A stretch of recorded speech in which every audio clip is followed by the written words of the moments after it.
Hello and welcome back to another episode of Bedtime Stories. My name is Tracy and I am your host. Tonight we are in a different location, super secret, other alternate location. My roommate is doing a thing. Sorry. My roommate's doing a thing in the garage and she had a whole bunch of stuff everywhere. And so I'm at my friend's house and I'm recording at my friend's house, because it's slightly less chaotic. I love my roommate, but sometimes she was on a hunt for a power cord.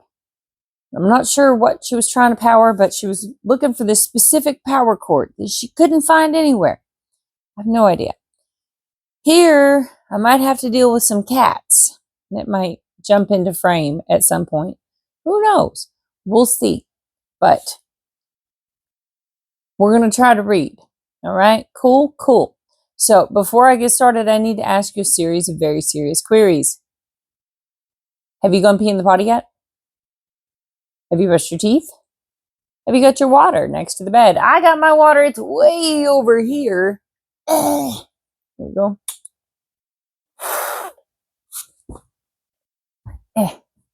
Have you done your stretches? You got all that done already? Great job. I have not done my stretches. I keep intending to do stretches. Just lay down on the floor, Tracy. Do a little yoga. Stretch out. But do I? No, I do not. I get distracted. It's terrible, terrible affliction, being me and being distracted. Yes. Anyway, so since you got all that stuff done, there's nothing else left to do other than like the video, subscribe to the channel, and click that notification bell. Wait, that's not the right noise. Ding! We'll go ahead and jump right in, okay? All right, we're reading chapter 4 of Warlord of Mars. This is the third book in the John Carter of Mars series by Edgar Rice Burroughs, and this is firmly within the public domain, so nobody can sue me for copyright infringement. All right, this chapter is called The Secret Tower. Let us begin. I have no stomach to narrate the monotonous events of the tedious days that Woola and I spent ferreting our way across the labyrinth of glass, through the dark and devious ways beyond that led beneath the valley door and the golden cliffs, to emerge at last upon the flank of the Oats Mountains, just above the valley of lost souls, that pitiful purgatory peopled by the poor unfortunates. Hang on 2 seconds. Okay. That pitiful purgatory peopled by the poor unfortunates who dare not continue their abandoned pilgrimage to Dor or return to the various lands of the outer world from whence they came. Pitiful purgatory peopled. I'm sorry. That's just blah, blah, blah. That was fun. Okay, moving on. I do apologize. This is why you tune in, right? Right? That's what I was told. Anyway. Here the trail of Dejah Thoris's abductors led along the mountain's base, across steep and rugged ravines, by the side of appalling precipices, and sometimes out into the valley, where we found fighting aplenty with the members of the various tribes that make up the population of this vale of hopelessness. But through it all we came at last to where the way led up a narrow gorge that grew steeper and more impracticable. At every step, until before us loomed a mighty fortress buried beneath the side of an overhanging cliff. Here was the secret hiding place of Matai Shang, father of Therns. Here, surrounded by a handful of the faithful, the Hecador of the ancient faith, who had once been served by millions of vassals and dependents, dispensed the spiritual word among the half-dozen nations of Barsoom that still clung tenaciously to their false and discredited religion. Darkness was just falling as we came in sight of the seemingly impregnable walls of this mountain stronghold, and lest we be seen, I drew back with Woola behind a jutting granite promontory into a clump of the hardy purple scrub that thrives upon the barren sides of Oats. That's the OTZ, that's the mountain range. Here we lay until the quick transition from daylight to darkness had passed.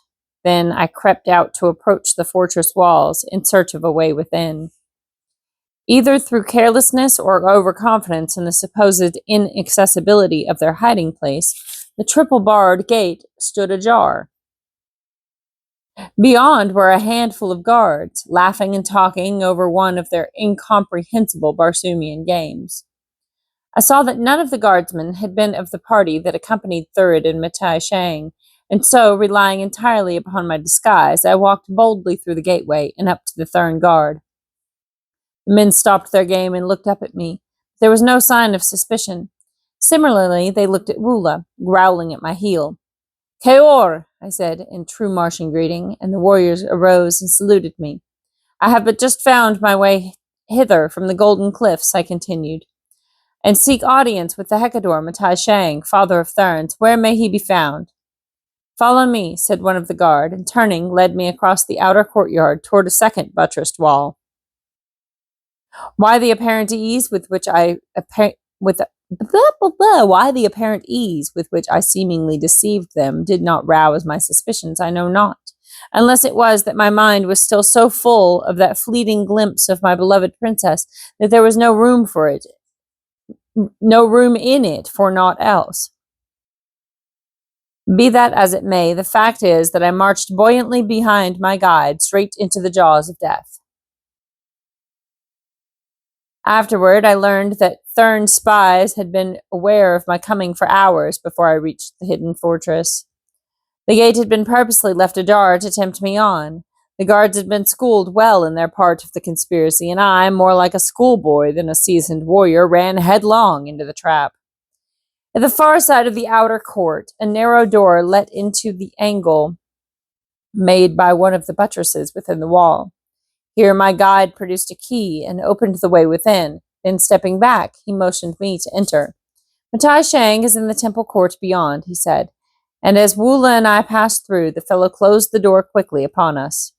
That nasty laugh that came to my ears through the heavy planking of the door after the lock clicked was my first intimation that all was not as it should be. Oh, John. I found myself in a small circular chamber within the buttress. Before me a door opened, presumably upon the inner court beyond. For a moment I hesitated, all my suspicions now suddenly, though tardily, aroused. Then, with a shrug of my shoulders, I opened the door and stepped out into the glare of torches that lighted the inner court. Directly opposite me, a massive tower rose to a height of 300 feet. It was of the strangely beautiful modern Barsoomian style of architecture. Kitten! Hey, orange boy. Cat, get out of my bag. There ain't nothing in there for you. Sir, out of there. This is problematic. This may serve to be problematic further in the future.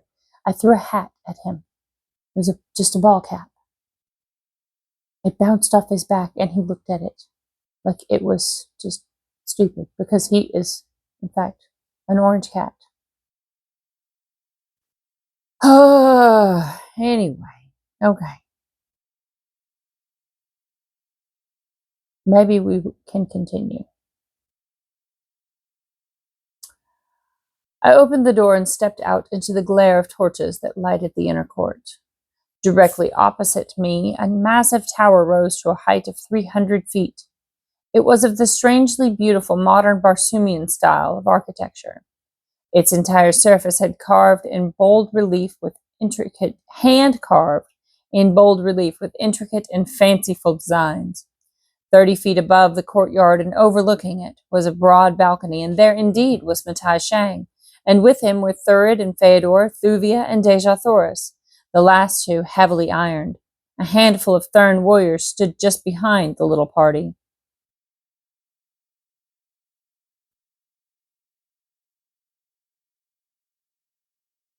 Well, just 30 feet above, John should be able to jump it. Sorry. That's an easy jump for him. He's human on Mars. They have like zero gravity just about. It's stupid absurd. Buddy, get out of my bag! Oh my gracious. Oy vey. Oy vey. Okay. As I entered the enclosure, the eyes of those in the balcony were full upon me. An ugly smile distorted the cruel lips of Matai Shang. Thurid hurled a taunt at me and placed a familiar hand upon the shoulder of my princess. Like a tigress, she turned upon him, striking the beast a heavy blow with the manacles upon her wrist. He would have struck back had not Matai Shang interfered, and then I saw that the two men were not over-friendly. For the manner of the Thurn was arrogant and domineering as he made it plain to the firstborn that the Princess of Helium was the personal property of the father of Thurns. Buddy, get out of my bag! Buddy! Stop it! No! I'm running out of things to throw at you. I better not have just broke my sunglasses. Leave it be, goober. Now that I've pulled you firmly away from Mars and back to Earth and just made you imagine a cat digging in a bag on the other side of the room, maybe we can get back to Mars. He would have struck back had not Matai Shang interfered, and then I saw that the two men were not over-friendly. For the manner of the Thurn was arrogant and domineering as he made it plain to the firstborn that the Princess of Helium was the personal property. God dang it! Ooh, I apologize for that interruption. Okay. He would have struck back had not Matai Shang interfered, and then I saw that the two men were not over-friendly. The manner of the Thurn was arrogant and domineering as he made it plain to the firstborn that the Princess of Helium was the personal property of the father of Thurns, and Thurid's bearing toward the ancient Hecador savored not at all of liking or respect. When the altercation in the balcony had subsided, Matai Shang turned again to me. Earthman, he cried, you have earned a more ignoble death than now lies within our weakened power to inflict upon you. But that the death you die tonight may be doubly bitter. Know you that when you have passed, your widow becomes the wife of Matai Shang, Hecador of the Holy Thurns, for a Martian year. At the end of that time, as you know, she shall be discarded, as is the law among us, but not as is usual to lead a quiet and honored life as high priestess of some hallowed shrine. Instead, Dejah Thoris, Princess of Helium, shall become the plaything of my lieutenants, perhaps of thy most hated enemy, Thurid, the Black Dator. As he ceased speaking, he awaited in silence, evidently for some outbreak of rage upon my part, something that would have added to the spice of his revenge. But it did not give him the satisfaction that he craved. Instead, I did the one thing of all others that might rouse his anger and increase his hatred for me. For I knew that if I died, Dejah Thoris too would find a way to die before they could heap further tortures and indignities upon her. Of all the holy of holies which the Thurn venerates and worships, none is more revered than the yellow wig which covers his bald pate. And next thereto comes the circlet of gold and the great diadem, whose scintillant rays mark the attainment of the 10th cycle. And knowing this, I removed the wig and circlet from my head, tossing them carelessly upon the flagging of the court. Then I wiped my feet upon the yellow tresses, and as a groan of rage arose from the balcony, I spat full upon the holy diadem. Matai Shang went livid with anger, but upon the lips of Thurid I could see a grim smile of amusement, for to him these things were not holy. So lest he should derive too much amusement from my act, I cried, and thus did I with the holies of Isis, goddess of life eternal, ere I threw Isis herself to the mob that once had worshipped her to be torn to pieces in her own temple. That put an end to Thurid's grinning, for he had been high in the favor of Isis. Let us have an end to this blaspheming, he cried, turning to the father of Thurns. Matai Shang rose, and leaning over the edge of the balcony, gave voice to the weird call that I had heard from the lips of the priests upon the tiny balcony upon the face of the golden cliffs overlooking the valley door, when in times past they called the fearsome white apes and the hideous plant men to the feast of victims floating down the broad bosom of the mysterious Is toward the Scylian-infested waters of the lost sea of Koros.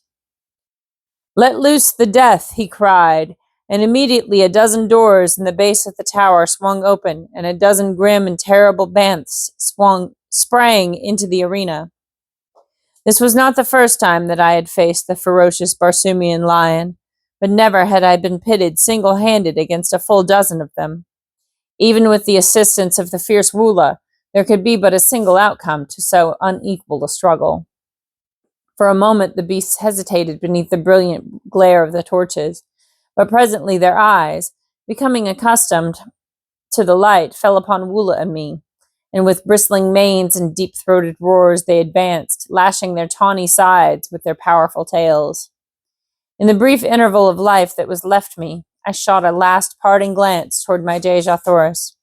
Her beautiful face was set in an expression of horror, and as my eyes met hers, she extended both arms toward me as, struggling with the guards who now held her, she endeavored to cast herself from the balcony into the pit beneath, that she might share my death with me. Then, as the banths were about to close upon me, she turned and buried her dear face in her arms. Suddenly my attention was drawn toward Thuvia of Parth. The beautiful girl was leaning far over the edge of the balcony, her eyes bright with excitement.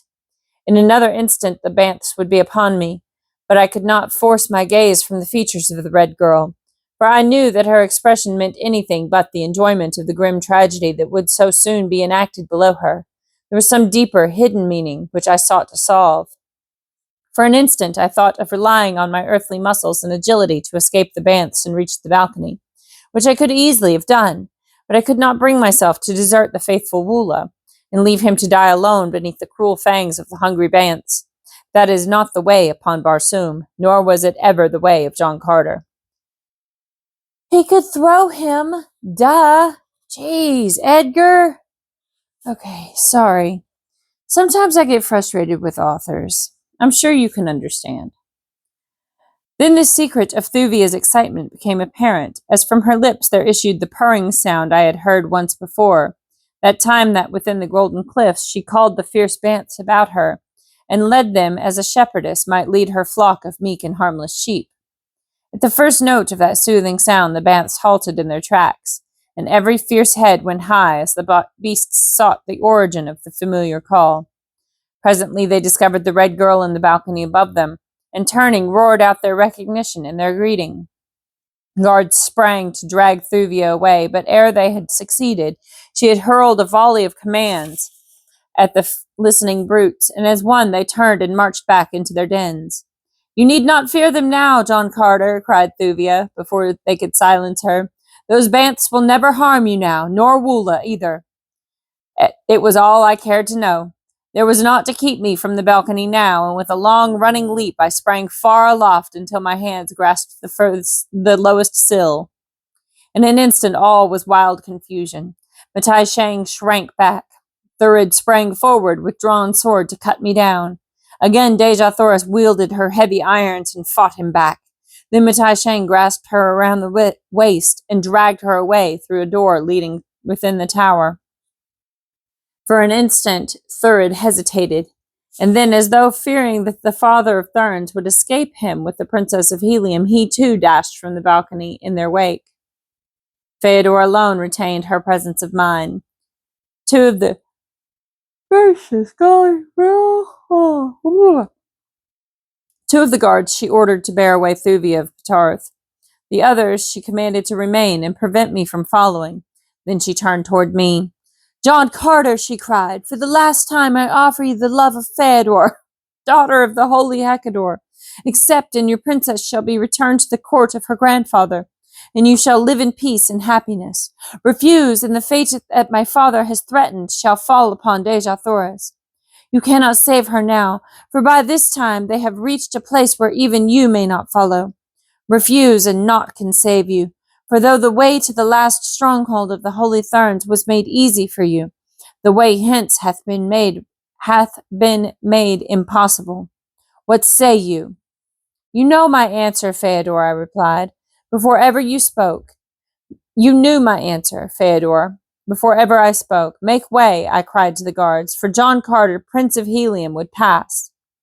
With that, I leapt over the low baluster that surrounded the balcony, and with drawn longsword faced my enemies. There were 3 of them, but Feodor must have guessed what the outcome of the battle would be, for she turned and fled from the balcony the moment she saw that I would have none of her proposition. The 3 guardsmen did not wait for my attack. Instead, they rushed me, the 3 of them simultaneously. And it was that which gave me an advantage, for they fouled one another in the narrow precincts of the balcony, so that the foremost of them stumbled full upon my blade at the first onslaught. The red stain upon my point roused to its full the old bloodlust of the fighting man that has ever been so strong within my breast, so that my blade flew through the air with a swiftness and deadly accuracy that threw the 2 remaining Therns into wild despair. When at last the sharp steel found the heart of one of them, the other turned to flee, and guessing that his steps would lead him along the way taken by those I sought, I let him keep ever far enough ahead to think that he was safely escaping my sword. Through several inner chambers he raced until he came to a spiral runway. Up this he dashed, I in close pursuit. At the upper end we came out to a small chamber, the walls of which were blank except for a single window overlooking the slopes of Oats and the valley of lost souls beyond. Here the fellow tore frantically at what appeared to be but a piece of the blank wall opposite the single window. In an instant I guessed that it was a secret exit from the room, and so I paused that he might have an opportunity to negotiate it, for I cared nothing to take the life of this poor servitor. All I craved was a clear road in pursuit of Dejah Thoris, my long-lost princess. But try as he would, the panel would yield neither to cunning nor force, so that evidently he gave it up and turned to face me. Go thy way, Thern, I said to him, pointing toward the entrance to the runway up which we had but just come. I have no quarrel with you, nor do I crave your life. Go. For answer, he sprang upon me with his sword, and so suddenly at that I was like to have gone down before his first rush. So there was nothing for it but to give him what he sought, and that as quickly as might be, that I might not be delayed too long in this chamber while Matai Shang and Thurid made way with Dejah Thoris and Thuvi of Tarth. The fellow was a clever swordsman, resourceful, and extremely tricky. In fact, he seemed never to have heard that there existed such a thing as a code of honor, for he repeatedly outraged a dozen Barsoomian fighting customs that an honorable man would rather die than ignore. He even went so far as to snatch his holy wig from his head and throw it in my face so as to blind me for a moment, while he thrust at my unprotected breast. When he thrust, however, I was not there, for I had fought with Therns before, and while none had ever resorted to precisely the same expedient, I knew them to be the least honorable and most treacherous fighters upon Mars, and so was ever on the alert for some new and devilish subterfuge when I was engaged with one of their race. But at length he overdid the thing, for drawing his short sword, he hurled it, javelin-wise, at my body, at the same instant rushing upon me with his long sword. The single sweeping circle of my own blade caught the flying weapon and hurled it clattering against the far wall, and then as I sidestepped my antagonist's impetuous rush, I let him have my point full in the stomach as he hurtled by. Clear to the hilt my weapon passed through his body, and with a frightful shriek he sank to the floor, dead. Halting only for the brief instant that was required to wrench my sword from the carcass of my late antagonist, I sprang across the chamber to the blank wall beyond, through which the Thern had attempted to pass. Here I sought for the secret of its lock, but all to no avail. In despair I tried to force the thing, but the cold, unyielding stone might well have laughed at my futile, puny endeavors. In fact, I could have sworn that I caught the faintest suggestion of taunting laughter from beyond the baffling panel. In disgust, I desisted from my useless efforts and stepped to the chamber's single window. The slopes of Oats and the distant valley of lost souls held nothing to compel my interest then, but towering far above me, the tower's carved wall riveted my keenest attention. Somewhere within that massive pile was Dejah Thoris. Above me, I could see windows. There possibly lay the only way by which I could reach her. The risk was great, but not too great when the fate of the world's most wondrous woman was at stake. I glanced below. 100 feet beneath lay jagged granite boulders at the brink of a frightful chasm upon which the tower abutted. And if not upon the boulders, then at the chasm's bottom lay death, should a foot slip but once, or clutching fingers lose their hold for the fraction of an instant. But there was no other way, and with a shrug, which I must admit was half shudder, I stepped to the window's outer sill and began my perilous ascent. To my dismay, I found that unlike the ornamentation upon most Holumitic structures, the edges of the carvings were quite generally rounded, so that at best my every hold was most precarious. 50 feet above me commenced a series of projecting cylindrical stones, some 6 inches in diameter. These apparently circled the tower at 6-foot intervals, in bands 6 feet apart, and as each stone cylinder protruded some 4 or 5 inches beyond the surface of the other ornamentation, they presented a comparatively easy mode of ascent, could I but reach them. Laboriously I climbed toward them by way of some windows which lay below them, for I hoped that I might find ingress to the tower through one of these, and thence an easier avenue along which to prosecute my search. At times so slight was my hold upon the rounded surfaces of the carving's edges that a sneeze, a cough, or even a slight gust of wind might have dislodged me and sent me hurtling to the depths below. But finally I reached a point where my fingers could just clutch the sill of the lowest window, and I was on the point of breathing a sigh of relief when the sound of voices came to me from above through the open window. He can never solve the secret of that lock, the voice was Matai Shang's. Let us proceed to the hangar above, that we may be far to the south before he finds another way, should that be possible. All things seem possible for that vile callet, replied another voice, which I recognized as Thurid's. Then let us haste, said Matai Shang. But to be doubly sure, I will leave 2 who shall patrol this runway. Later they may follow us upon another flyer, overtaking us at Kaul. My upstretched fingers never reached the window's sill. The first sound of voices, I drew back my hand and clung there to my perilous perch, flattened against the perpendicular wall, scarce daring to breathe. What a horrible position indeed, in which to be discovered by Thurid. He had but to lean from the window to push me with his sword's point into eternity. Presently the sound of voices became fainter, and once again I took up my hazardous ascent, now more difficult, since more circuitous, for I must climb so as to avoid the windows. Matai Shang's reference to the hangar and the flyers indicated that my destination lay nothing short of the roof of the tower, and toward this seemingly distant goal I set my face. The most difficult and dangerous part of the journey was accomplished at last, and it was with relief that I felt my fingers close about the lowest of the stone cylinders. It is true that these projections were too far apart to make the balance of the ascent anything of a sinecure. Sinecure? S-I-N-E-C-U-R-E. I have no idea, but that's how it's spelled. But I at least had always within my reach a point of safety to which I might cling in case of accident. Some 10 feet below the roof, the wall inclined slightly inward, possibly a foot in the last 10 feet, and here the climbing was indeed immeasurably easier, so that my fingers soon clutched the eaves. As I drew my eyes above the level of the tower's top, I saw a flyer all but ready to rise. Upon her deck were Matai Shang, Feodor, Dejah Thoris, Thuviev Patarth, and a few Thurn warriors, while near her was Thurid, in the act of clambering aboard. He was not 10 paces from me, facing in the opposite direction, and what cruel freak of fate should have caused him to turn around just as my eyes topped the roof's edge, I may not even guess. But turn he did, and when his eyes met mine, his wicked face lighted with a malignant smile as he leapt toward me, where I was hastening to scramble to the secure footing of the roof. Dejah Thoris must have seen me at the same instant, for she screamed a useless warning just as Thurid's foot, swinging in a mighty kick, landed full in my face. Like a felled ox, I reeled and tumbled backward over the tower's side. And that's the end of chapter 4. Oh my goodness, that was dramatic. I don't know if John is alive or dead, but I guess we're going to have to find out tomorrow or later. I don't know. Are you binging? Are you doing okay?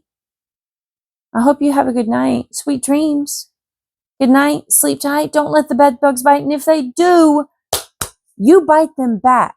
You defend yourself with full force, okay? Hey, you are important. You are worth the fight. I love you. Good night.